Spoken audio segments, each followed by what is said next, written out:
Right now, somewhere in your pocket or on your phone is a piece of the strangest agreement humans have ever made. You believe a slip of paper is worth something, or a number on a screen, or a shiny piece of metal. None of these things are useful. You can't eat them. You can't build a shelter with them. If you were dropped alone into a forest with a suitcase full of $100 bills, you would die exactly as fast as a person with no suitcase at all. And yet, this useless thing runs your life. It decides where you live, who you spend your time with, what your day looks like from the moment you wake up. How did we get here? For most of school, you were probably told a simple story. Long ago, people traded things. A farmer had chickens, a blacksmith had knives, and they'd swap. But barter was clunky. What if the farmer didn't want a knife? So somebody invented money to make trade easier. This story is in almost every economics textbook. It's clean, it's logical, and it's completely wrong. Anthropologists have looked for barter economies for over a century, real ones, where people go around trying to swap chickens for knives. They found something surprising. They don't exist. They never did. In 2011, anthropologist David Graeber published a book that shook economics. He spent years reviewing every documented pre-money human society on Earth. What he found was almost the opposite of what textbooks describe. Before money, people didn't barter with strangers. They lived in small, tight communities where everyone knew each other. And they used something called a debt system. If the blacksmith needed chickens, he just took some from the farmer. The farmer didn't ask for payment, he remembered. And later, when he needed a knife, he took one. And the blacksmith remembered. Everyone kept a rough mental ledger of favors owed, debts, not written down, just held in the collective memory of the village. This wasn't chaos. It was one of the most sophisticated social systems humans ever built. It required trust, reputation, belonging. If you didn't pay back, you didn't get exiled.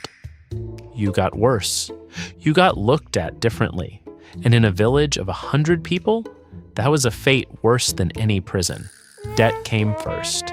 Money came later. And when money came, it changed everything about what it meant to owe someone. Here's where the real story begins. Somewhere in ancient Mesopotamia, around 3000 BC, temple priests started facing a problem. Their grain storehouses were huge. Farmers deposited barley, others withdrew it. Workers needed to be paid, and someone needed to keep track. So the priests invented a system. They stamped clay tablets with marks. Each mark represented an amount of grain owed. If you had a tablet, you had a claim on the storehouse. This was, in essence, the first paper money, except it wasn't paper, and it didn't buy things at a market. It was a written promise, a record of debt owed by the temple to you. For 2,000 years, this was money. Symbols on clay. Trust in a temple, no coins, no metal, just a system of accounts. Then, around 600 BC, a small kingdom on the western coast of modern Turkey did something that would rewire the human brain forever. Its name was Lydia, and its king was a man named Alyattes. Lydian merchants had a problem. Traders from across the Mediterranean would come to their ports carrying lumps of gold and silver. But every lump was different weight, different purity. Every transaction required weighing, testing, arguing. Alyattes had an idea. What if the state took the lumps, made them all identical, stamped them with the royal seal, and guaranteed their weight and purity? He minted the world's first coins, small pieces of electrum, a natural alloy of gold and silver, each one identical, each one stamped with the head of a lion. For the first time in history, you didn't need to know the person you were trading with. You didn't need trust. You just needed the coin. And this changed people. Before coins, transactions were between neighbors. After coins, they could happen between strangers who would never meet again. This sounds like a small technical improvement. It wasn't. It was a revolution in what a human relationship was. Debt-based economies required community. Coin-based economies didn't. You could move to a new city and start a new life with the bag of coins. You could be anonymous. You owed nothing to anyone as long as your coin was accepted. Coins made freedom possible, and coins made loneliness possible, both at once. Within 200 years, the idea had spread across the ancient world. Greece adopted it, Persia adopted it, Rome built an empire on it, and the entire relational fabric of pre-money village life quietly disappeared. Then something even stranger happened. In 1024 AD, in Song Dynasty China, a group of merchants ran out of coins. There was a copper shortage. So they printed pieces of paper. Each paper said, "This note can be exchanged for a certain amount of copper at a certain merchant." At first, people used the papers instead of hauling copper around. Then they realized they never needed to actually collect the copper. The paper itself worked, as long as everyone agreed it worked.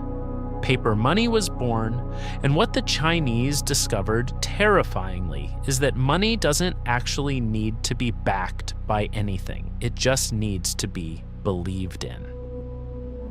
For the next 1,000 years, this became the central trick of every civilization. Governments printed paper. As long as enough people believed the paper had value, it did. And in 1971, the US President Richard Nixon made the trick permanent. Until that year, the American dollar was still officially backed by gold. You could theoretically trade dollars for physical gold at a fixed rate.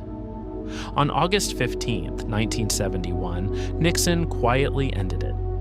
The dollar became backed by nothing, not gold, not silver, not grain, not anything you could touch, just belief. Every dollar on Earth today, every euro, every yen, every peso is a shared story, a collective agreement that a certain number means a certain thing. Nothing backs it, nothing has to. And when the story cracks, when people stop believing, the money vanishes. Ask anyone who lived through hyperinflation in Weimar Germany or Zimbabwe or Venezuela. The paper doesn't change. The story does, and the paper becomes worth exactly what it always was physically, almost nothing. Now here's the strangest part. Money was invented 3 separate times in 3 separate ways. Once as debt tablets in Mesopotamia, once as coins in Lydia, once as paper in China. Each time, the same thing happened. The system slowly replaced the relationships that came before it. Neighbors became customers, trust became a receipt, community became a marketplace. You are living inside the 4th version of this trick, digital money. Numbers on a screen, backed by nothing but the belief that when you tap your phone at a coffee shop, someone somewhere will honor the number. And it works. Until one day it doesn't. Your ancestors used to remember favors in their heads. Now a company remembers them for you, and it charges a fee.